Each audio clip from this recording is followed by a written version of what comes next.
right, next question. What are the best practices for composting at home, and what materials can I compost? The best, well, let me start with the materials that you can compost. You can compost anything.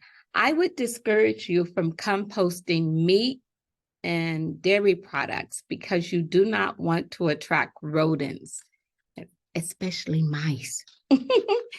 So I would suggest that you compost kitchen scraps like veggies, fruit peels, yard waste, and non-greasy paper products like shredded newspaper or copier paper. And you have to turn your compost to help with the decomposition, and make sure you have what's called a mix of brown and green materials to avoid odors and pests. There's lots of great YouTube videos on composting at home. I'll put some in the description below. Next question. How do I deal with squirrels stealing my precious bulbs? Squirrels are the bulb burglars. They strike again. I tell you, I have an issue with squirrels now in my school garden. What you can do, if you have a problem with squirrels stealing your bulbs, plant the bulbs a little deeper or use protective barriers like chicken wire.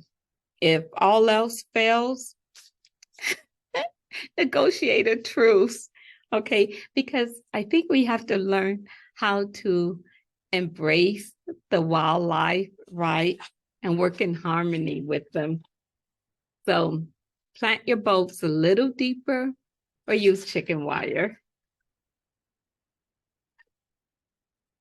What's the secret to successful composting? Another composting question. All right, successful composting requires a balance of mix of greens, like nitrogen-rich greens, and then browns, which are carbon-rich materials. And then just regularly turn the material, with a fork, and also make sure that your compost is moist, but not too wet, okay?